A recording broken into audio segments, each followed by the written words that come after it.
Hello everyone. Last video में हमने कुछ पॉइंट्स डिस्कस करे थे जिसके अंदर resistance, combination of resistance in series and parallel, voltage distribution, current division. So further आगे का जो पार्ट है अब इस वीडियो में हम डिस्कस करेंगे। So let's start. Electrical power. So what is electrical power? It is energy liberated per second in a device is called its power. मतलब कि जो कोई भी डिवाइस है एनर्जी पर सेकेंड कितना लिबरेट कर रही है वो क्या होगी, उसकी पावर होगी। The electrical power P delivered or consumed by an electrical device is given by P equals to VI। मतलब कोई भी जो इलेक्ट्रिकल डिवाइस होगी वो जो इलेक्ट्रिकल पावर कितना कंज्यूम कर रही है या कितना डिलीवर कर रही है वो कैसे बताएंगे हम? P इक्वल्स टू VI से। यहाँ पे V क्या है? Potential difference across the device and I is current. तो सिंपली पावर क्या बन जाएगा? V dq by dt। और हमें पता है कि dq बाई dt क्या है? रेट ऑफ चार्ज फ्लो जो कि करंट होता है। सो यहाँ पे पावर आपका बन जाएगा V into I. Further, if the current enters the higher potential point of the device, then electrical power is consumed by it is that acts like a load। मतलब कि अगर किसी भी डिवाइस के पॉजिटिव टर्मिनल या higher potential terminal पर कोई भी करंट एंटर करती है तो वो क्या करता है? पावर कंज्यूम करता है। पावर कंज्यूम करेगा तो वो किसकी तरह बिहेव करेगा यहाँ पे? लोड की तरह। या फिर रिवर्स अगर मैं बात करूं कि कोई भी डिवाइस है जिसके नेगेटिव टर्मिनल या फिर लोअर पोटेंशियल टर्मिनल पे अगर कोई करंट एंटर करती है तो वो किसकी तरह बिहेव करती है? सोर्स की तरह। मतलब वो क्या करेगी? आपको पावर सप्लाई करेगी। सो यहाँ पे आपको फिर से वही डायग्राम दे रखे हैं। If power is constant then energy. अगर आपकी पावर जो है कांस्टेंट है तो आप उस पावर को अगर टाइम से मल्टीप्लाई करोगे तो वो कितनी एनर्जी डिलीवर कर रहा है या कितनी एनर्जी कंज्यूम कर रहा है वो आपको बता देगा। Next is if the power is variable then energy. तो जो अगर आपकी पावर है अगर वेरिएबल है तो उसको आप टाइम के साथ इंटीग्रेट करोगे तो वो गिवन टाइम इंटरवल में आपको क्या दे देगा? एनर्जी लिबरेटेड और energy consumed. Power consumed by resistor. तो रेजिस्टर कितना पावर कंज्यूम करेगा वो हमें पता है, वी आई होगा। अब यहाँ पे V का फॉर्मूला होता है आई इंटू आर। तो अगर आप सब्स्टिट्यूट करोगे तो आई स्क्वायर आर बन जाएगा, या फिर आई को सब्स्टिट्यूट करोगे यहाँ पे तो क्या बन जाएगा? ये वी स्क्वायर बाई आर बन जाएगा। When a current is passed through a resistor, energy is wasted in overcoming the resistance of the wire. This energy is converted into heat। मतलब अगर आप किसी रेजिस्टर से करंट पास करते हो तो क्या होगा कि रेजिस्टेंस की वजह से जो वायर की रेजिस्टेंस होगी उसकी वजह से क्या होगा? कुछ एनर्जी वेस्ट होगी, और वो एनर्जी जो वेस्ट हुई वो किसमें कन्वर्ट हो जाती है? आपकी हीट के अंदर। अब वो कितनी एनर्जी वेस्ट हुई है, कितनी एनर्जी हीट में कन्वर्ट होगी, वो क्या होगा? W। So W is equals to V I into T, power into time. So यहाँ पे फिर से अगर फॉर्मूले को सब्स्टिट्यूट करोगे तो क्या हो जाएगा? I square into R into T, या फिर V square upon R into T. जो आपकी एनर्जी वेस्ट हो रही है या हीट में कितनी एनर्जी कन्वर्ट हो रही है वो आपको पता चल जाएगा। The total heat generated in joules when a current of I ampere flows through a resistance of R ohm for time t second is given by H. यहाँ पे जो एच है आपकी जो होगा वो क्या होगा? I square into R into T. ये जूल के अंदर आपकी वैल्यू आएगी। अगर इसको आप 4.2 से डिवाइड कर दोगे यहाँ पे तो क्या हो जाएगा? वो कैलोरी के अंदर कन्वर्ट हो जाएगी। 1 unit of electrical energy equals to 1 kilowatt hour. और ये 1 किलोवाट आवर जो होता है उसकी एनर्जी कितनी होती है? 3.6 into 10 to the power 6 joule के इक्वल होती है।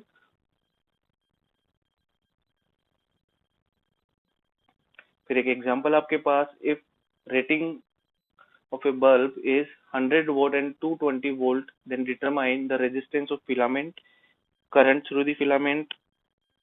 If bulb operate at 110 volt power supply, then find power consumed by the bulb। So solution part में आप देखोगे तो जो रेटिंग गिवन है उससे हमें पता चला कि जो बल्ब है उसकी पावर कितनी है यहाँ पे 100 वोल्ट, और उसका ऑपरेटिंग वोल्टेज कितना है अभी 220 वोल्ट। सो फॉर्मूला आपके पास होता है पावर का वी स्क्वायर अपॉन आर। तो यहाँ पे आप जो पावर गिवन है वो 100 है, तो यहाँ पे अगर आप इसको पुट करोगे तो यहाँ से आपके पास रेजिस्टेंस आ जाएगी 484 ohm. Since resistance depend only on the material, hence it is constant for bulb, मतलब जो आपकी रेजिस्टेंस है वो मटेरियल की, जो रेजिस्टेंस है उसके मटेरियल पे डिपेंड करती है। तो बल्ब के लिए जो रेजिस्टेंस होगी वो कांस्टेंट होगी, और आपके पास जो करंट आ रही होगी, जो फिलामेंट में जो करंट पास हो रही है वो कितनी हो जाएगी, V upon R. Operating voltage आपका 220 है, और यहाँ पे रेजिस्टेंस जो थी 484 को यहाँ आपने सब्स्टिट्यूट किया, तो जो करंट पासिंग थ्रू फिलामेंट होगी वो क्या होगी, 5/11 ampere. Power consumed at 110 voltage, अगर इसी बल्ब को मैं 110 वोल्ट पे अगर ऑपरेट करता हूँ तो जो पावर कंज्यूम होगी वो कितनी हो जाएगी, V स्क्वायर अपॉन आर। तो आपका V गिवन है यहाँ पे, और आर की वैल्यू पुट करोगे इसके अंदर तो गिवन वोल्टेज के ऊपर उसकी पावर आ जाएगी। तो पावर कितनी आएगी यहाँ पे आपकी 25 watt. Electricity from chemicals is that cell. अब सेल क्या होता है कि एक डिवाइस होती है जिससे आप क्या कर सकते हैं कि इलेक्ट्रिसिटी या करंट अपन गेन कर लेते हैं। तो जो करंट होगी वो करंट बेसिकली फ्लो क्यों करती है, अगर मान लो एक फॉर सिंपल एग्जांपल में बात करता हूँ, एक पॉजिटिवली चार्ज स्पेयर है और एक दूसरा नेगेटिवली चार्ज स्पेयर है मेरे पास। तो अगर उनको मैं एक रेजिस्टर से कनेक्ट कर दूं तो क्या होगा कि पोटेंशियल डिफरेंस है, पोटेंशियल डिफरेंस की वजह से क्या होगा कि करंट फ्लो करेगी, करंट फ्लो करेगी कहाँ से, हायर पोटेंशियल से लोअर पोटेंशियल की ओर। सो डायग्राम में आपको दिखा रखा है पॉजिटिवली चार्ज जो है इसका पोटेंशियल हाई होगा तो करंट की डायरेक्शन पॉजिटिव टू नेगेटिव होगी। बट होता क्या है कि जब दोनों चार्ज ऑब्जेक्ट को मैं कनेक्ट करता हूँ तो चार्ज का रिडिस्ट्रीब्यूशन होता है, तो वो क्या होता है कि नेट चार्ज तो कांस्टेंट रहेगा। तो चार्ज फ्लो कब तक कर रहेगा, जब तक आपका पोटेंशियल डिफरेंस होगा, यानी दोनों के बीच अलग अलग, एक हायर पोटेंशियल पे होगा दूसरा लोअर पे। जैसे ही आप कनेक्ट करोगे तो चार्ज फ्लो की वजह से उनका पोटेंशियल क्या होगा, ड्रॉप होगा। पोटेंशियल ड्रॉप होगा तो बेसिकली पोटेंशियल डिफरेंस भी ड्रॉप करेगा। अब पोटेंशियल डिफरेंस ड्रॉप करेगा तो क्या होगा कि करंट जो है वो कांस्टेंट नहीं रहेगी। यहाँ पे जो रजिस्टर से करंट पास हो रही है यहाँ पे वो करंट क्या रहेगी, कांस्टेंट नहीं रहेगी। तो उस करंट को कांस्टेंट मेंटेन रखने के लिए हमें क्या चाहिए, एक कांस्टेंट पोटेंशियल डिफरेंस ही होता है। तो जो कांस्टेंट पोटेंशियल डिफरेंस होता है वो हम कहाँ से लेते हैं, सेल से। सेल में क्या होता है, केमिकल एनर्जी किसमें कन्वर्ट होती है, इलेक्ट्रिकल एनर्जी के अंदर। तो ये जो सेल होते हैं कुछ भी हो सकते हैं, जैसे बैटरी, इलेक्ट्रिकल जनरेटर और सोलर सेल।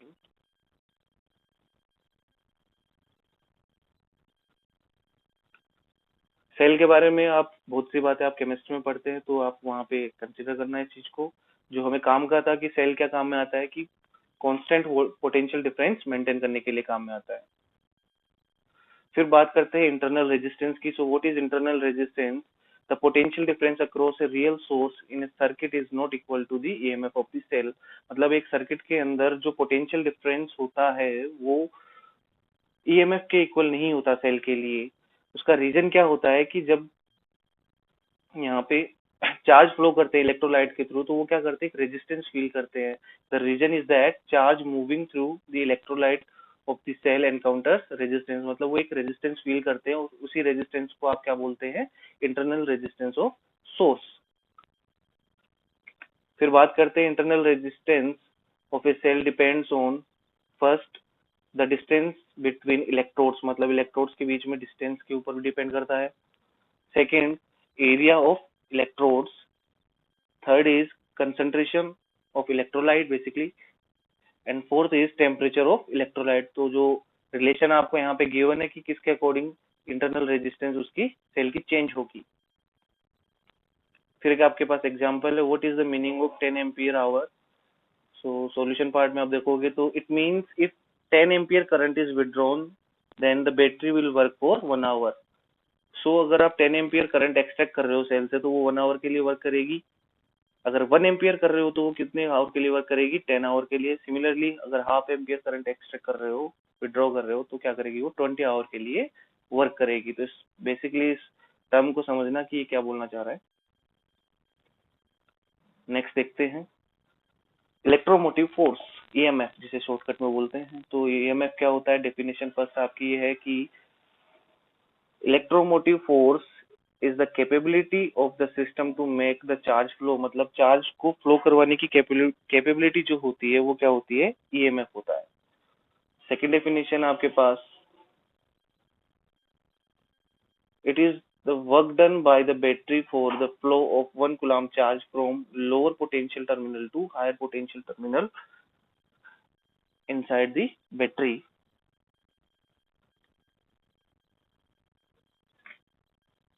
फिर देखते हैं कि रिप्रेजेंटेशन ऑफ बैटरी को रिप्रेजेंट कैसे करते हैं। तो यहाँ पे आपके पास फॉर आइडियल सेल,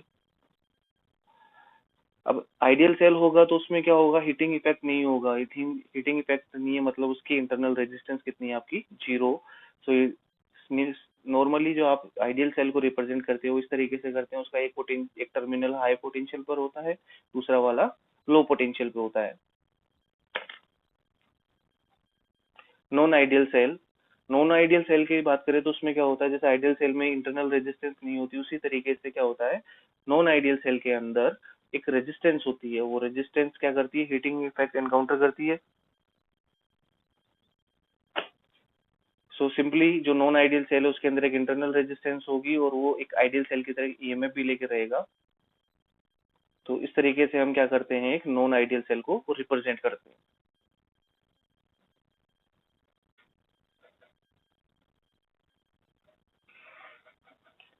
सो अब आगे बात करते हैं केस फर्स्ट की। Case first is battery acting as a source, मतलब बैटरी क्या कर रही है, डिस्चार्ज कर रही है। तो क्या होगा, कुछ सर्किट इस तरीके से बनेगा, करंट क्या कर रही होगी, पॉजिटिव टर्मिनल को लीव कर रही होगी। So V A minus V B equals to what E minus I R. ये जो माइनस आई आर हुआ है वो पोटेंशियल किस वजह से रिड्यूस हुआ है, क्योंकि इंटरनल रेजिस्टेंस की वजह से। इंटरनल रेजिस्टेंस क्या करेगी, उसकी टर्मिनल वोल्टेज को चेंज कर देगी। तो यहाँ पे जो V A minus V B होगा उसे हम क्या कहेंगे, टर्मिनल वोल्टेज। ये क्या है यहाँ पे, ईएमएफ। माइनस आई आर क्या है, potential drop due to resistor.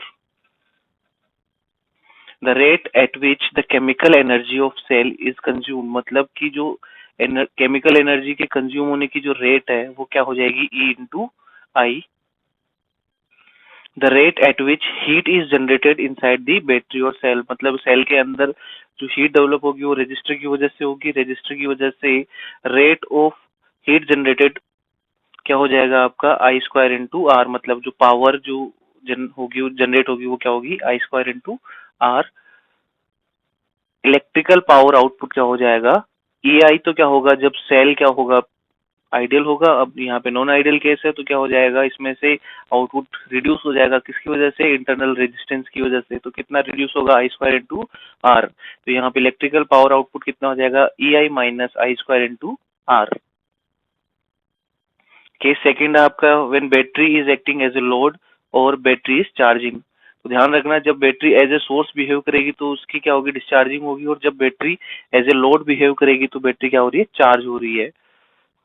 तो इस बार क्या होगा कि जो करंट है वो पॉजिटिव टर्मिनल से एंटर करेगी। So V A minus V B आप क्या लिख सकते हैं यहाँ पे, E plus I R. V A minus V B क्या लिख सकते हैं यहाँ पे, E plus I R. So V A minus V B यहाँ पे क्या हो गई, टर्मिनल वोल्टेज। तो पिछले वाले में टर्मिनल वोल्टेज कम आ रही थी, इसमें ज्यादा आ रही है। The rate at which the chemical energy stored in the cell, मतलब कि जो केमिकल एनर्जी के टर्म्स में जो एनर्जी स्टोर हो रही है उसकी रेट क्या होगी सेल के अंदर, E into I. Thermal power inside the cell, मतलब सेल के अंदर जो थर्मल पावर होगी वो कितनी होगी, I square into R. So electric power output कितना होगा इसका, E I plus I square into R. तो दोनों में थोड़ा सा डिफरेंस है, तो ध्यान रखना कब battery as a source behave करती है और कब एज ए लोड बिहेव करती है।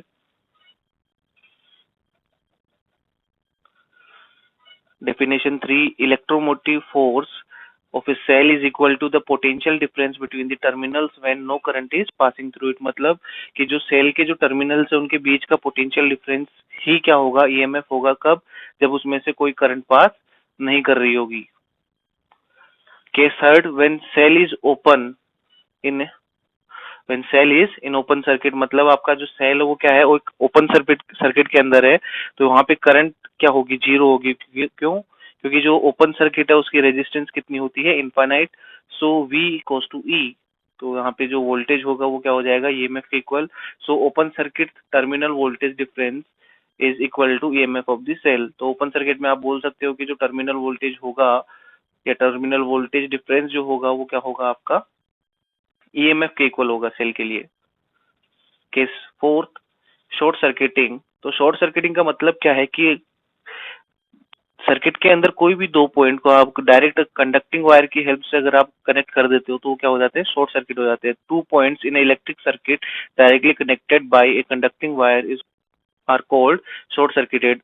Under such condition both points are at same potential, मतलब उन दोनों पॉइंट का पोटेंशियल कितना हो जाएगा, सेम हो जाएगा। When cell is short circuited, जो करंट फ्लो कर रही होगी बैटरी में वो कितनी होगी, ई बाई आर, और जो वोल्टेज होगा वो कितना हो जाएगा, zero. Short circuit current of a cell is maximum, मतलब शॉर्ट सर्किट करंट जो होगी आपकी उस वो करंट के लिए क्या होगी, मैक्सिमम होगी। First note,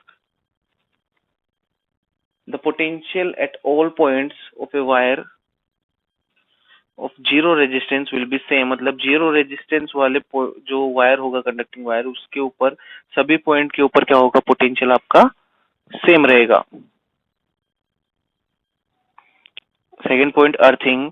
if some point of circuit is earth then its potential is assume to be zero, मतलब कि सर्किट के किसी भी पार्ट को आपने क्या कर दी, उसकी अर्थिंग करवा दी, तो क्या होगा वहां पे आप पोटेंशियल क्या मान लेते हैं, जीरो मान लेते हैं।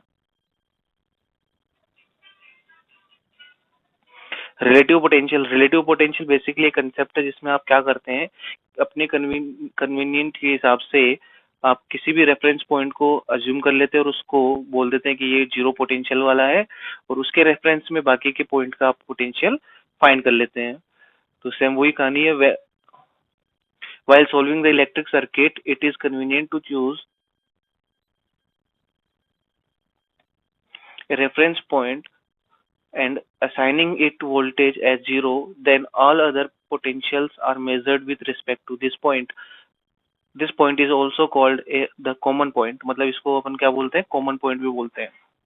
तो फिर आपके पास एक एग्जांपल है, इस एग्जांपल के अंदर आपको क्या फाइंड करना है, सर्किट गिवन है उसके अंदर आपको कैलकुलेट करना है current, power output, relation between small r and capital R, value of maximum power output, plot graph between power and resistance of load. ये क्वेश्चंस है कुछ, तो हम इनको सीक्वेंस वाइज सोल्व करते हैं। तो सर्किट आ गया अपने पास फिर से। तो फर्स्ट पार्ट में आपको क्या कैलकुलेट करना था, करंट कैलकुलेट करनी थी। तो करंट कैलकुलेट करनी है तो आपने क्या किया कि मान लिया कि ए पॉइंट का पोटेंशियल कितना है, जीरो है। ए पॉइंट का पोटेंशियल कितना, जीरो। तो बी पॉइंट का पोटेंशियल कितना हो जाएगा, ई माइनस आई आर। आई अगर करंट आपने क्या कर दी, सर्किट से फ्लो करवा दी, तो बी पॉइंट का पोटेंशियल कितना हो जाएगा, I E minus I R. और V D and V A, मतलब potential of D and potential of A is same, so V C equals to V B, वो भी बात सही है। और V C equals to V B, और वो किसके इक्वल हो जाएगा, ई माइनस आई आर के। मान लो अब करंट जो सीडी वायर में वो कितनी फ्लो कर रही है, आई फ्लो कर रही है, तो क्या हो जाएगा, आई क्या लिखेंगे, V C minus V D upon R, V C minus V D upon R. तो सिमिलरली कितना हो जाएगा, V C minus V D की वैल्यू कितनी आ जाएगी यहाँ पे, E minus I R upon R. तो यहाँ से आप करंट की वैल्यू कैलकुलेट करोगे तो करंट कितना आ जाएगा, E upon small are plus capital R. तो आप इसको डायरेक्टली भी सोल्व कर सकते हैं। टोटल पोटेंशियल कितना है यहाँ पे, ई है। टोटल रेजिस्टेंस कितनी है सर्किट के अंदर, capital R plus small are, तो ये डायरेक्ट भी आ जाएगा आपका आंसर। पावर आउटपुट क्या होता है, P equals to I square into R. I तो करंट जो सर्किट में फ्लो कर रही है, और आर कौन सा जिसपे आउटपुट आप ले रहे हो, तो कितना हो जाएगा, ये फॉर्मूला बन जाएगा E square upon bracket small are plus capital R to the power 2 into capital R. Third point आपको क्या करना है कि मैक्सिमम पावर आउटपुट चेक करना है। तो मैक्सिमम मिनिमम की जब भी बात करते हो तो आप क्या करते हो, उस फंक्शन को डिफरेंशिएट करते हैं विद रिस्पेक्ट टू वेरिएबल। सो आपने डीपी बाई डी आर किया, जो फॉर्मूला गिवन आपके पास, तो यहाँ से आपका डिफरेंशिएशन इक्वेशन ये बनेगा। फिर बाद में आप क्या करोगे, ये आपके पास, इसको समराइज करके लिख सकते हैं। और हमें पता है कि मैक्सिमम पावर सप्लाई के लिए क्या होगा, डीपी बाई डी आर की वैल्यू जीरो होगी। सो वैल्यू जीरो पुट करेंगे तो आपके पास क्या आ जाएगा, small r equals to capital R. Therefore, maximum power output, outer resistance should be equal to the internal resistance. तो मैक्सिमम पावर आउटपुट के लिए आपको क्या होना चाहिए, जो लोड रेजिस्टेंस है वो किसके इक्वल होनी चाहिए, इंटरनल रेजिस्टेंस के इक्वल होनी चाहिए। सो पी मैक्सिमम कितना आ जाएगा, आपकी वैल्यू पुट करोगे तो इसमें E square upon 4R। Graph between power and resistance, maximum power output at capital R equals to small are, तो मैक्सिमम पावर आउटपुट कितना हो जाएगा, ई स्क्वायर अपॉन 4R। तो यहाँ पे करंट कितनी आ रही थी, E upon R plus capital R. So power output क्या चेक कर रहे हैं आप, यहाँ पे फॉर्मूला वही आ जाएगा, P equals to E square upon R वाला। तो यहाँ से आपने क्या किया, इसको क्रॉस मल्टीप्लाई किया, और यहाँ से आपने इसको क्रॉस मल्टीप्लाई किया तो आर स्क्वायर में एक आपके पास क्वाड्रेटिक इक्वेशन बन जाएगी, और उस क्वाड्रेटिक इक्वेशन के जो रूट्स होंगे उनका मल्टीप्लीकेशन क्या होगा, स्मॉल आर स्क्वायर के इक्वल होगा। तो आप जब ग्राफ प्लॉट करोगे तो आप capital R equal to small r पर आपके पास क्या होगी, मैक्सिमम पावर होगी, और R1 R2 ही कहीं ना कहीं बीच में लाई कर रहे होंगे। So power of battery spent, मतलब बैटरी ने कितना पावर स्पेंड किया, तो वो कितना हो जाएगा, E square upon capital small are plus small R. जो यहाँ पे जब आप मैक्सिमम की बात कर रहे हैं तो यहाँ पे कैपिटल आर इक्वल्स टू कितना है, स्मॉल आर। तो यहाँ पे आपकी जो बैटरी कितना पावर स्पेंड कर रही है वो कितना हो जाएगा, E square upon 2R। And power output कितना होगा, पावर आउटपुट होगा आपका E upon small are plus small R का होल स्क्वायर इंटू आर। तो यहाँ पे ई स्क्वायर अपॉन 4R होगा। सो एफिशिएंसी आप कैलकुलेट करनी है, तो एफिशिएंसी क्या होता है, power output upon total power spend by cell. तो यहाँ पे आप इसको वैल्यूज पुट करोगे यहाँ से दोनों, तो क्या हो जाएगा आपके पास 50% एफिशिएंसी आ जाएगी। फर्दर नेक्स्ट एग्जांपल आपके पास, in the figure given beside find out the current in wire BD. तो बीडी वायर में आपको क्या करना है, करंट कैलकुलेट करना है। तो बीडी वायर में आपको क्या करना है, करंट चाहिए, तो आप क्या, आपने क्या क्या मान लिया, डी पे पोटेंशियल कितना है, जीरो, तो बी पे भी पोटेंशियल जीरो होगा, बी पे पोटेंशियल जीरो और डी पे भी पोटेंशियल जीरो होगा। तो आपने रिफ्रेम कर लिया उसी स्ट्रक्चर को, तो क्या हो गया, यहाँ पे जीरो था तो यहाँ पे ये 20 है, तो यहाँ पे पोटेंशियल आपने 20 आ गया। सिमिलरली यहाँ पे 10 था तो यहाँ पे पोटेंशियल कितना आ जाएगा, 10 आ जाएगा। तो वायर जो एडी वायर है यहाँ पे आपके पास, एडी वायर में कितनी करंट फ्लो कर रही होगी, यहाँ 10 वोल्ट है, यहाँ जीरो, तो 10/2 कितना आ जाएगा, 5 एम्पियर। डायरेक्शन क्या होगी, A to D। Similarly current in wire CB, CB wire कौन सा है, ये वाला रहा, इसमें करंट कितनी होगी, पोटेंशियल डिफरेंस कितना है यहाँ पे 20 डिवाइड बाई रेजिस्टेंस 5, तो 4 एम्पियर आएगी फ्रॉम सी टू एफ। तो अब इसकी डायरेक्शन क्या है, क्लॉकवाइज है, और इस वाले में डायरेक्शन क्या है, इसमें भी क्लॉकवाइज है। तो ये यहाँ पे जो करंट होगी वो अपोज करेगी एक दूसरे को। तो जो नेट करंट होगी आपकी बीडी के अंदर, इधर से 5 जा रही है लेकिन इधर क्या आ रही है, 4 आ रही है, तो आपकी नेट करंट होगी जो होगी 1 ampere from D to B. एक और example, find out the current in each wire. तो हर वायर में आपको क्या करनी है, करंट फाइंड करनी है। तो वही पहले वाले ही अपने को एप्लीकेशन लगानी है फिर से। तो क्या करना है, कॉमन पॉइंट का पोटेंशियल एक का जीरो मान देंगे, तो उसके रेफरेंस में बाकी पॉइंट के पोटेंशियल लिख देंगे। तो let potential at point A is zero, मतलब ए पॉइंट पर पोटेंशियल कितना है आपका, जीरो है। तो बी सी डी सभी पे क्या होगा, जीरो होगा। सिमिलरली देखो यहाँ पे भी हमने सब पे पोटेंशियल कितना लिख लिया, जीरो। अब इसके रेफरेंस में हमने यहाँ पे पोटेंशियल लिख दिया, तो इसका पोटेंशियल 10 हो गया, इसका पोटेंशियल कितना हुआ 10, तो इस पॉइंट का भी पोटेंशियल 10, इसका भी 10 और इसका भी 10। तो बात करते हैं बीजी वायर के लिए। तो बीजी वायर कौन सा वाला है, ये वाला है। तो यहाँ पे 10 है पोटेंशियल, आगे जाओगे तो गेन होगा, तो कितना हो जाएगा यहाँ पे 40 वोल्टेज हो जाएगा, यहाँ पे जीरो। तो टोटल पोटेंशियल डिफरेंस कितना आया 40, रेजिस्टेंस कितनी है 1, तो करंट कितनी हो जाएगी 40 ampere, G to B. FC wire में करंट चेक करना है अब अपने को, तो एफसी वायर कौन सा है, ये वाला रहा। यहाँ पे पोटेंशियल कितना 10, पोलैरिटी रिवर्स है सेल की, तो नीचे की तरफ मूव करोगे तो -40 + 10 कितना हो जाएगा, -30। तो यहाँ पे -30, यहाँ पे जीरो है, तो ये जो सी पॉइंट है हाई पोटेंशियल पे, ये लो पोटेंशियल पे, तो करंट कहाँ से, सी से एफ की तरफ जाएगी। अब कितनी जाएगी, तो नेट पोटेंशियल डिफरेंस यहाँ पे कितना है 30, और रेजिस्टेंस कितनी है यहाँ पे 2 ओम, तो करंट कितनी आएगी 15 ampere, direction C to F हो जाएगी। करंट इन डीई वायर, तो डीई वायर कहाँ है, ये होगा।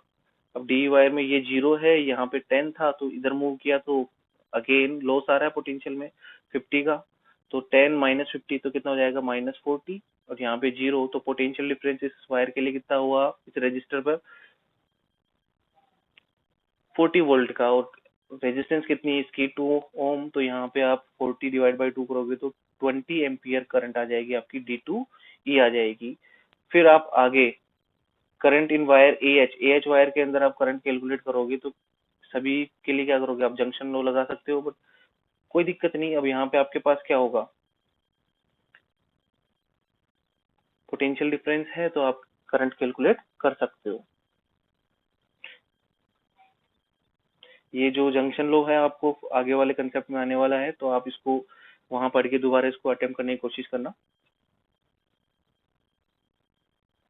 किरचॉफ्स लॉ देखो, जिसका नाम लिया वही वापस आ गया। सो किरचॉफ लॉ के अंदर इसके दो रूल्स है basically, first is Kirchhoff's current law and second is loop law. तो फर्स्ट लॉ की बात करते हैं, किरचॉफ्स करंट लॉ, जिसको हम क्या बोलते हैं जंक्शन लॉ भी बोलते हैं। This law is basically based on conservation of charge. It states that the algebraic sum of the current meeting at a point of the circuit is zero। मतलब किसी भी पॉइंट पर जितनी भी करंट मीट कर रही है उनका एल्जेब्रिक सम क्या होगा, जीरो होगा। या फिर इसको शॉर्टकट में अगर बात करें कि जो टोटल करंट किसी जंक्शन पे एंटर कर रही है और लीव कर रही है वो क्या होंगी, इक्वल होंगी।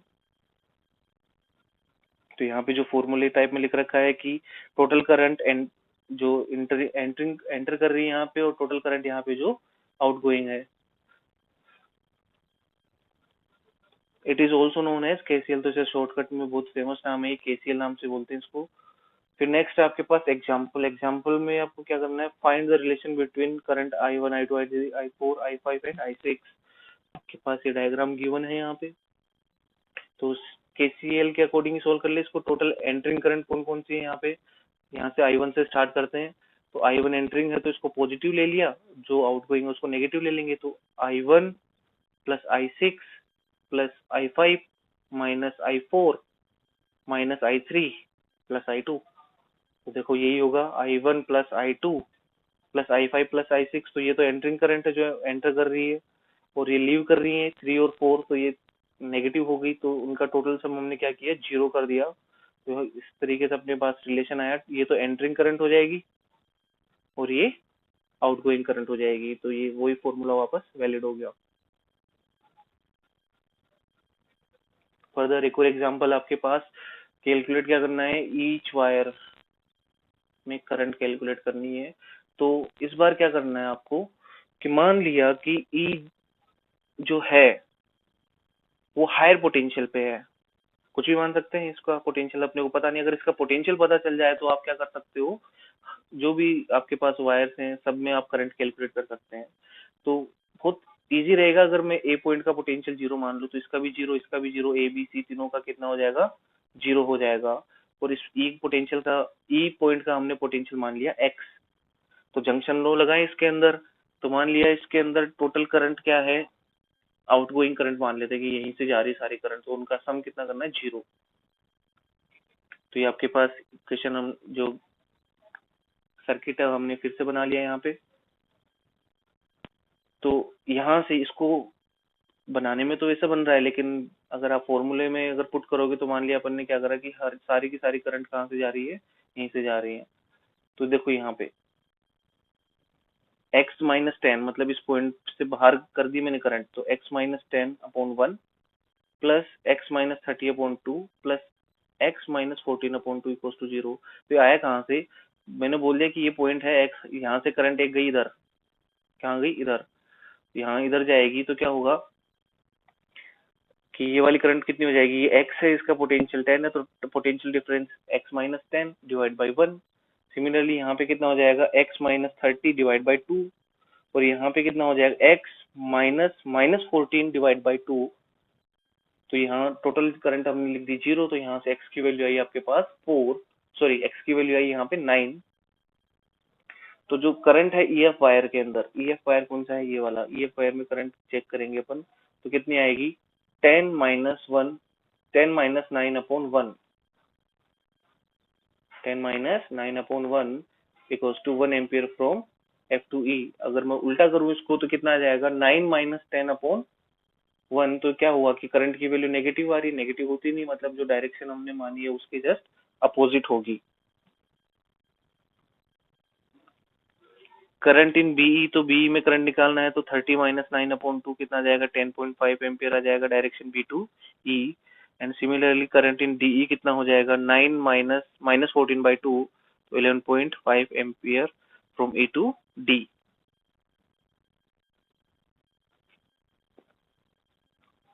Find the potential at point A. तो ये क्वेश्चन है आपके पास कि ए पॉइंट पे पोटेंशियल निकालना है, तो वही प्रीवियस वाले क्वेश्चन की तरह करना है आपको कि यहाँ से टोटल आउटगोइंग करंट कर दो और यहाँ पे आपका पास क्या आ जाएगा, टोटल आउटगोइंग करंट का सम 0 कर दो, तो यहाँ से आपके पास ए पॉइंट का पोटेंशियल आ जाएगा। अगर कोई डाउट हो तो आप क्या कर सकते हो, सॉल्यूशन को देख सकते हो, यहाँ पे आपके पास सॉल्यूशन है। तो यहाँ पे देखो एक्स जो है आपके पास पोटेंशियल ऑफ ए कितना आ जाएगा, -5/3 वोल्ट। सेकेंड लॉ है आपका Kirchhoff law. Kirchhoff second law क्या है आपका, वोल्टेज लॉ बेसिकली। तो इसको शॉर्टकट में बोला जाता है लूप लॉ भी है एक तरीके से। तो इसमें करते क्या है हम कि कोई भी एक लूप होगा उसके अंदर जो टोटल पोटेंशियल ड्रॉप्स होंगे, आपके potential differences across the close loop along on the each device will be at 0। मतलब क्या होगा,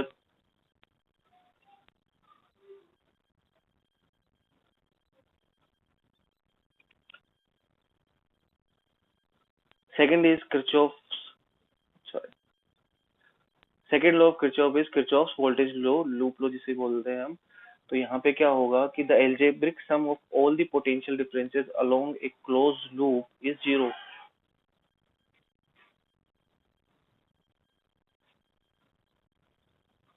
सो जितनी भी डिवाइसेस होंगी आपके पास एक क्लोज लूप में, उसके ऊपर जो पोटेंशियल डिफरेंस होगा उनका सम आपको क्या करना है, 0।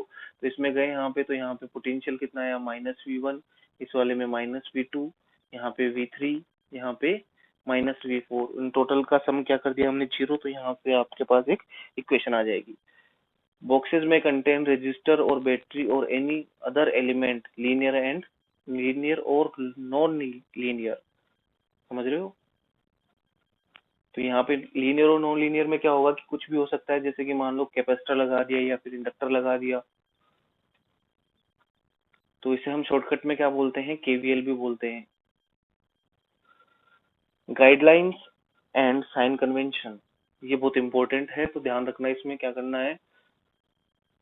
Assume the currents in each branch of circuit, मतलब आप क्या कर सकते हो कि हर ब्रांच के अंदर करंट अज्यूम कर सकते हो। And each junction they must satisfy junction rule, मतलब जंक्शन के ऊपर उन्हें क्या करना पड़ेगा, जंक्शन लो को फॉलो करना ही पड़ेगा। The current in any resistor is due to the net response of all the sources present in the circuit. तो मतलब जो रजिस्टर से जो करंट पास कर रही है उसका जो रीजन है वो क्या है, जो सोर्स, जितने भी सोर्स लगे हुए सर्किट में उनका नेट रिस्पॉन्स होगा। You may choose any closed loop which may have cell or not, मतलब आप कोई भी लूप सिलेक्ट कर सकते हो, चूज कर सकते हो जिसमें सेल हो या ना हो।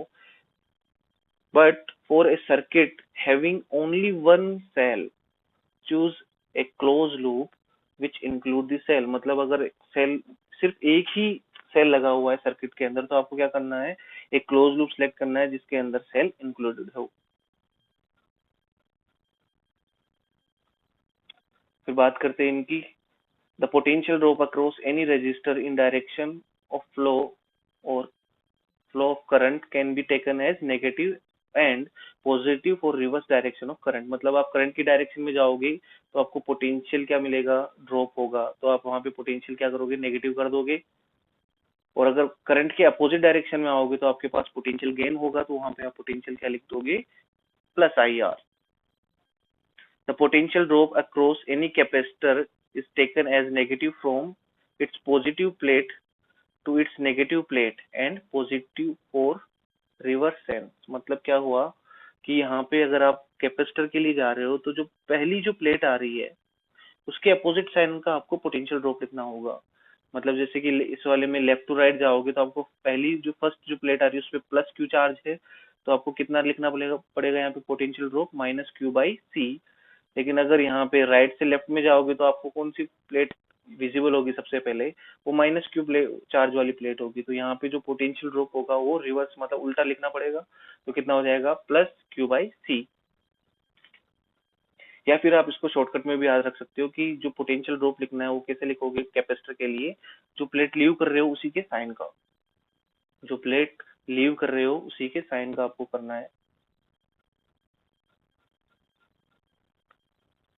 अब बैटरी है, बैटरी के लिए भी वही सेम कंसेप्ट अप्लाई होता है कि the EMF of the cell is taken as negative from positive terminal to negative terminal of the cell and positive for reverse sense. मतलब कि आप लेफ्ट से राइट, पॉजिटिव से नेगेटिव जाओगे तो आपको पोटेंशियल ड्रॉप लिखना पड़ेगा। पोटेंशियल डिफरेंस कितना होगा, माइनस ई हो जाएगा आपका। और अगर आप राइट से लेफ्ट में जाओगे, इस वाले जो डायग्राम के अंदर देख रहे हैं आप, तो इसमें क्या हो जाएगा, राइट से आप लेफ्ट में जा रहे हो तो क्या हो जाएगा, आपके पास पोटेंशियल गेन होगा, नेगेटिव से पॉजिटिव प्लेट के ऊपर जा रहे हो। तो शॉर्टकट में अगर आपको याद रखना है तो क्या करना है कि जिस टर्मिनल को लीव कर रहे हैं उसी के साइन का पोटेंशियल आ जाएगा वहां पे। जैसे कि लेफ्ट से राइट जा रहे हैं तो नेगेटिव को लीव किया तो नेगेटिव पोटेंशियल आ गया यहाँ पे डिफरेंस। अगर यहाँ से इसमें देखोगे नेगेटिव से पॉजिटिव में जा रहे थे तो यहाँ पे पॉजिटिव आ गया। सबसे इम्पोर्टेंट बात क्या है कि जो भी थोड़ी देर पहले एक डाउट सा आ गया था कि साइन नेगेटिव आ गया था करंट का। तो करंट का साइन नेगेटिव आने का मतलब ये नहीं है कि आपका आंसर गलत आ गया है। मतलब क्या है कि जो करंट आपने अज्यूम करी है, डायरेक्शन जो आपने ली है सर्किट के अंदर, उसके जस्ट अपोजिट डायरेक्शन होगी एक्चुअली। अगर आपकी करंट नेगेटिव आ रही है मतलब क्या है, जो आपने लूप बनाया है उसमें जो करंट की डायरेक्शन है वो रिवर्स कर दो। अगर क्लॉकवाइज है तो एक्चुअल डायरेक्शन कितनी हो जाएगी, कौन सी हो जाएगी, एंटी क्लॉकवाइज। बस इतना सा कंसेप्ट है। तो ये साइन कन्वेंशन आपको ध्यान रखने हैं।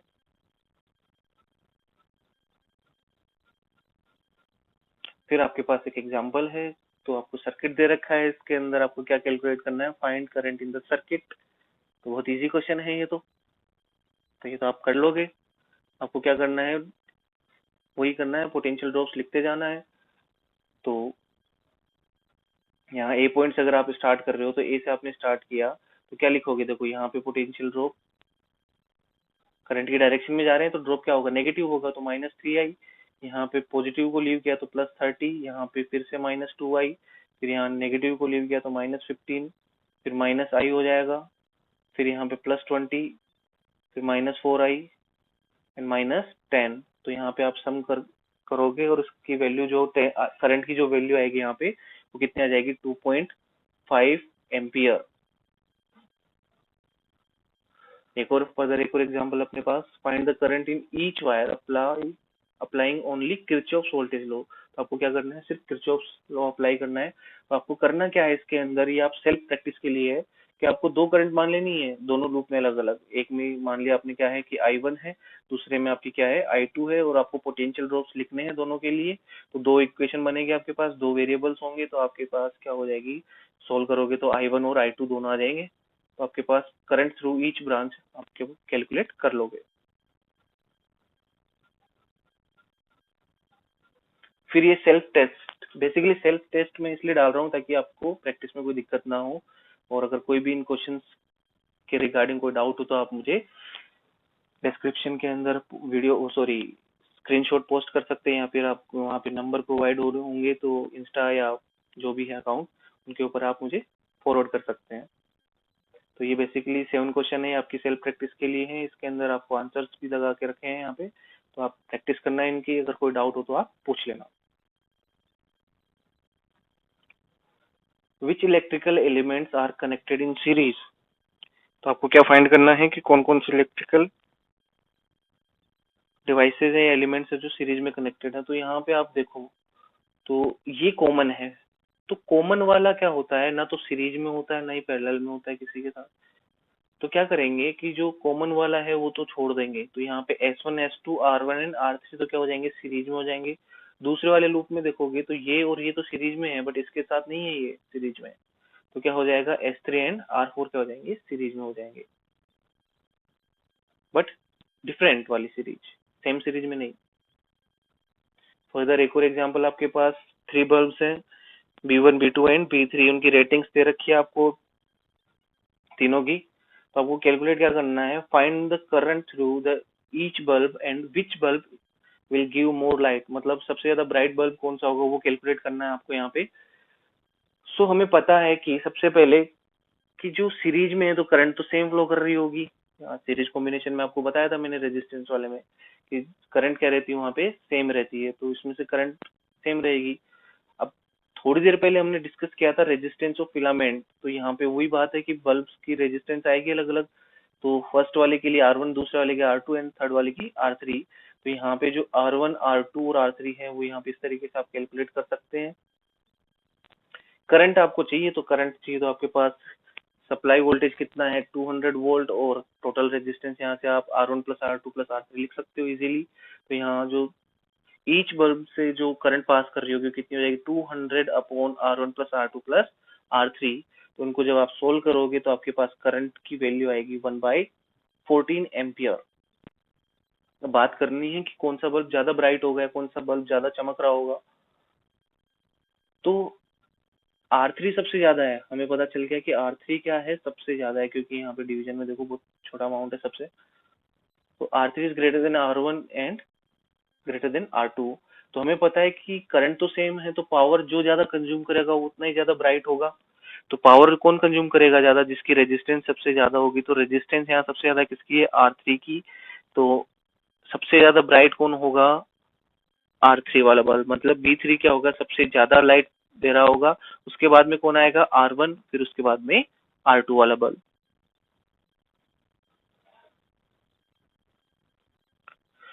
चलो एक और एग्जांपल है। तो इस वाले चैप्टर में हमें क्या करने हैं, मैक्स टू मैक्स क्वेश्चंस करने हैं, प्रैक्टिस करनी है।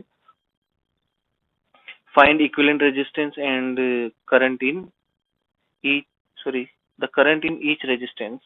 तो आपको क्या करना है, सबसे पहले चेक करना है कि जब भी ये इस टाइप से 5 रेजिस्टर कैपेसिटर लगे हो तो आप चेक कर लो कि वो कहीं बैलेंस व्हीटस्टोन तो नहीं है। इसको हमने चेक किया तो 10 × 3 एंड 6 × 5 तो कितना आ गया 30 को 30। तो आप क्या बोल सकते हो कि बैलेंस व्हीटस्टोन है। तो यहाँ से आप क्या कर सकते हो, जो 20 ओम का रजिस्टर है वो रिमूव कर सकते हो इजीली, क्योंकि इससे करंट पास होगा ही नहीं। तो जो करंट इससे पास हो रही वो तो जीरो होगी पहले ही। अब हमें बात क्या करनी है कि टोटल इक्विवेलेंट रेजिस्टेंस चाहिए। तो इक्विवेलेंट रेजिस्टेंस के लिए क्या करेंगे, ये तो हट चुका है, तो ये 10 + 6 कितना हो गया, ऊपर वाली ब्रांच में 16, ये 5 + 3 8 और ये वाला 16। तो इनकी अगर मैं इक्विवेलेंट रेजिस्टेंस निकालूंगा तो इक्विवेलेंट रेजिस्टेंस कितनी आएगी इस लूप की, सिर्फ इस वाले कॉम्बिनेशन की। ये इंटरनल रेजिस्टेंस अलग है, तो इस वाली रेजिस्टेंस की वैल्यू आएगी 4 ओम, और ये 1 ओम के साथ क्या होगा, सीरीज में होगा, तो ये डायरेक्टली कितना हो जाएगा, equivalent resistance of circuit is 5 ओम। अब आपको बात करनी है करंट की। तो करंट कितनी जा रही होगी, बेसिकली सप्लाई कितनी कर रही होगी करंट, जो सेल आपके पास वो 60 तो उसका वोल्टेज सप्लाई है यहाँ पे, और टोटल रेजिस्टेंस 5 ओम थी, तो यहाँ से आपके पास 12 एम्पियर की करंट सप्लाई करेगा कौन, सोर्स।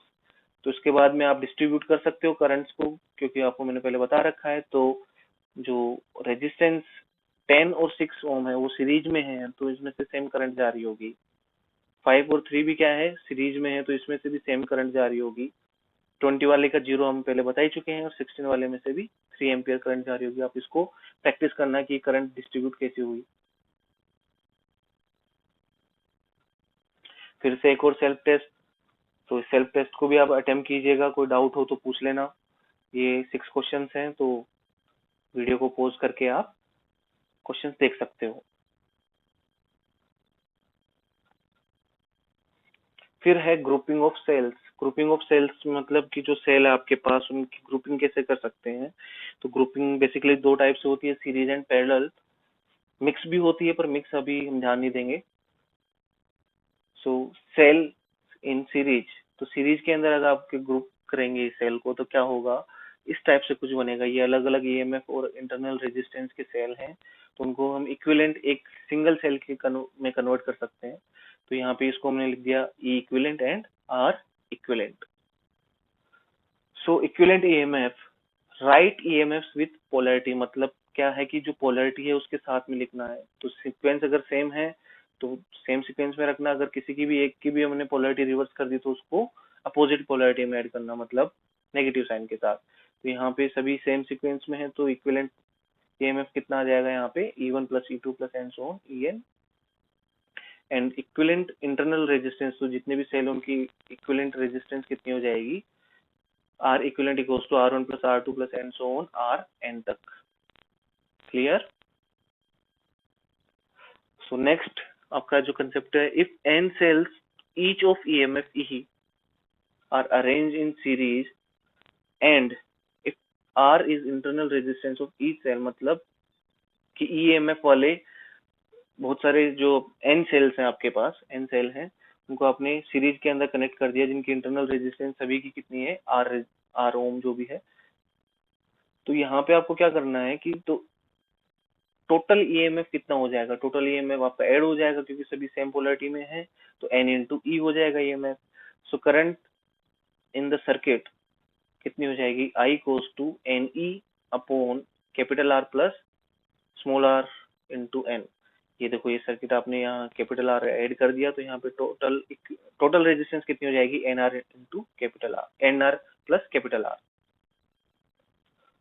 सो कुछ दोनों पॉइंट इनको ध्यान से देखते हैं कि if n R is very very less than capital R, तो मतलब क्या है कि जो equivalent resistance of cell I है, equivalent internal resistance of cell है, वो कैपिटल आर से स्मॉल है, तो क्या हो जाएगा यहाँ पे आपकी जो करंट होगी कितनी हो जाएगी, N E by capital are.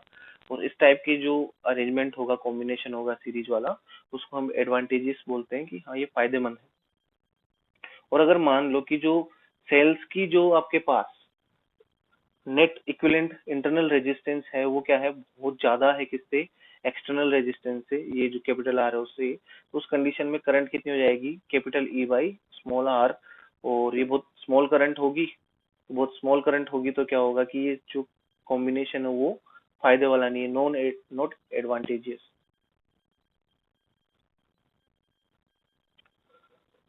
फिर आपने कुछ जनरल केस लिया है, if polarity of M cells is reversed, मतलब कि आपने क्या कर दिया, एम सेल को रिवर्स पोलैरिटी में लगा दिया सीक्वेंस में, उसी में सीरीज में, तो क्या होगा, इक्विवेलेंट ईएमएफ कितना हो जाएगा, n minus two M into E. अब ये कहाँ से आया, तो अगर एम सेल को आपने क्या किया, रिवर्स पोलैरिटी में लगाया, तो बाकी के कुछ एम सेल्स होंगे उनको कैंसिल आउट कर देंगे, तो टोटल जो सेल कितने रिड्यूस हो गए, 2m रिड्यूस हो गए, तो अब आपके पास बचे हुए सेल कितने, n माइनस टू एम। यहाँ से नेट ईएमएफ कितना आ जाएगा, n minus two M into E. the equivalent resistance is still the equivalent resistance is still nr plus capital R, so current in capital R will be, तो आपके पास ये formula है, n minus 2m into E upon nr plus capital R। Example, find the current in the loop. तो यहाँ पे आपके पास देखो series के अंदर ही है सारे के सारे, इनको आपने क्या कर दिया, अटैच कर दिया।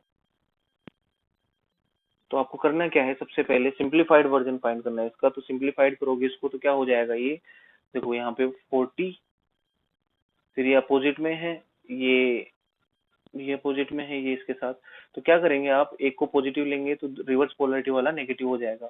तो यहाँ से हम स्टार्ट करते हैं, जैसे कि ये 40 था, फिर -15 किया इसमें से, तो 40 माइनस 15 कितना हो गया, 25, 25 प्लस 20 कितना हो जाएगा, 45। फिर यहाँ से आगे आप मूव करोगे तो यहाँ पे -10 हो जाएगा, तो 45 माइनस 10 कितना हो जाएगा, 35। तो ईएमएफ कितना आ जाएगा नेट आपका, 35। ईएमएफ कितना आ जाएगा, 35। डायरेक्शन ध्यान रखना हमेशा, क्योंकि ये वाला पॉजिटिव टर्मिनल है, ये डोमिनेटिंग है, तो यहाँ पे पॉजिटिव टर्मिनल आएगा। सो बात करते हैं अब आगे, ये तो आपका ईएमएफ आ गया। अब टोटल इंटरनल रेजिस्टेंस कितनी आ जाएगी आपकी, 2 प्लस 1 प्लस 1 प्लस 1, तो कितनी आ जाएगी, 5 ओम की इंटरनल रेजिस्टेंस आएगी आपकी, और ये जो एक्सटर्नल रेजिस्टेंस है वो कितनी है, 10 ओम हो जाएगी। यहाँ पे आप ऐड करोगे इनको क्योंकि सीरीज में है, तो आपके पास जो करंट आएगी वो करंट कितनी हो जाएगी, 35। तो टोटल ईएमएफ हो गया, और टोटल रेजिस्टेंस कितनी है आपकी, 15 ओम। तो यहाँ पे आपके पास 7/3 एम्पियर की करंट फ्लो कर रही होगी सर्किट में। फिर बात करते हैं सेल्स इन पैरेलल। पैरेलल में क्या होगा, आपको डायग्राम में बता रखा है किस तरीके से सेल्स को क्या करेंगे, आप ऐड कर रहे होंगे पैरेलल कॉम्बिनेशन में। तो यहाँ पे इक्विवेलेंट ईएमएफ जो होगा, इक्विवेलेंट ईएमएफ क्या होगा, E1 by R1 plus E2 by R2 and so on EN by RN। Upon R equivalent, तो आर इक्विवेलेंट का ये भी हो जाएगा 1/r1 plus 1/r2 plus this. So equivalent EMF आपने देख लिया, बट ध्यान रखना जो भी ईएमएफ आप यूज कर रहे हो पोलैरिटी के साथ में यूज करना है। प्लस को अगर एक पॉइंट को आपने प्लस कंसीडर कर लिया तो उसके रिवर्स वाली पोलैरिटी का नेगेटिव हो जाएगा। तो आर इक्विवेलेंट कितना हो जाएगा, यहाँ से 1/r इक्विवेलेंट का ये फॉर्मूला बन जाएगा। सिमिलरली जो प्रीवियस पिछले वाले पार्ट में हमने देखा था वहाँ एन सेल थे, इस बार हमने एम सेल ले लिए। If M cells each of EMF E and internal resistance R be connected in parallel and if this combination is connected to an external resistance then equivalent EMF of the circuit E। सही बात है, क्योंकि यहाँ पे आप रखोगे E by R plus E by R plus E by R, यहाँ पे 1/R 1/R 1/R cancel out हो जाएगा। तो यहाँ आपके पास इक्विवेलेंट EMF कितना आएगा, E आएगा। और जो इंटरनल रेजिस्टेंस हो गया आपकी टोटल वो कितनी हो जाएगी, आर आर आर आर सारे के सारे क्या हो जाएंगे, पैरेलल में हो जाएंगे। एम अगर रेजिस्टेंस है अलग अलग तो क्या हो जाएंगी, आर बाई एम हो जाएंगी। तो यहाँ से जो सर्किट में जो करंट फ्लो कर रही होगी वो कितनी होगी, capital E upon capital R plus small r by M. तो यहाँ से इस फॉर्मूले का आपने अच्छे से लिख लिया, M E upon M R plus small are. तो यहाँ पे ये जो सर्किट आपके पास आया है वो फायदे वाला है या नहीं है, तो उसके लिए कैसे चेक करेंगे। If M into capital R is very very less than small are, तो क्या हो जाएगा, आई की वैल्यू क्या हो जाएगी, M E by small are. तो ये वाला जो कॉम्बिनेशन होगा वो अच्छा होगा, एडवांटेजियस होगा। और अगर मान लो M into capital R is very very greater than small are, तो करंट कितनी होगी, ई बाई आर, जो कि बहुत कम होगी। और बहुत कम होगी तो यहाँ पे जो कॉम्बिनेशन होगा आपके पास वो क्या होगा, नॉट एडवांटेजियस होगा, मतलब कोई फायदे वाली चीज नहीं होगी। फिर आपके पास एक एग्जाम्पल है। एग्जाम्पल में आपको दे रखा है कि एक सर्किट है, उसके अंदर सेल्स लगे हुए हैं, कुछ पैरेलल में है, फिर वो सीरीज में है किसी के साथ। तो आपको फाइंड क्या करना है कि एक सिंगल सेल में इसको कन्वर्ट करना है। तो सिंगल सेल में आप कन्वर्ट करोगे तो क्या करोगे, सबसे पहले पोलैरिटी पे ध्यान रखोगे, पोलैरिटी कौन सी है कौन सी नहीं है। जैसे इसकी पोलैरिटी आपने मान लो कि पॉजिटिव मान ली तो ये नेगेटिव हो जाएगा। अगर इसकी नेगेटिव मान ली तो ये पॉजिटिव, ये अगर इसको पॉजिटिव मान लिया तो ये नेगेटिव हो जाएगा। डोमिनेटिंग कौन है, 10 वाला है, तो यहाँ पे मैं 10 वाले को पॉजिटिव मान लेता हूँ। तो ये 10 वाले को पॉजिटिव मान लिया मैंने। तो यहाँ से देखो ईबीसी मतलब इन इस वाली सर्किट के लिए, इस जो पैरेलल वाला जो कॉम्बिनेशन है उसके लिए क्या हो जाएगा, ई बाई आर। तो यहाँ 10/2 प्लस, अब इसकी अपोजिट मानेंगे अपन तो इसकी -4/2 अपॉन दिस। तो यहाँ से आपके पास 3 वोल्ट आ जाएगा। तो रेजिस्टेंस दोनों पैरेलल में है तो पैरेलल में इक्विवेलेंट रेजिस्टेंस 1 ओम हो जाएगी। तो जो 3 वोल्ट आया है वो नेगेटिव साइन का होगा यहाँ पे इस तरफ। क्यों, क्योंकि डोमिनेटिंग यहाँ पे कौन है, -10 वोल्ट वाला।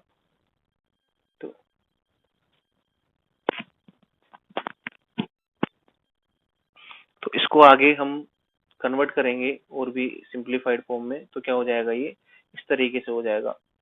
तो यहाँ पे देखो ये 6 की पोलैरिटी इधर है, 3 की इधर है, तो 6 - 3 तो क्या हो जाएगा आपका इक्विवेलेंट ईएमएफ हो जाएगा जो आपको सिंगल सेल में कन्वर्ट करना था।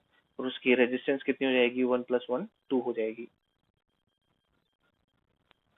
फिर आपके पास एक सेल्फ टेस्ट और है, 3 क्वेश्चन है इसके अंदर, इनको अटेम्प्ट करना। कोई डाउट हो तो पूछ लेना आप लोग। बाकी का जो पार्ट है आपका वो अगले वीडियो में डिस्कस करेंगे। आज के लिए इतना ही, थैंक यू।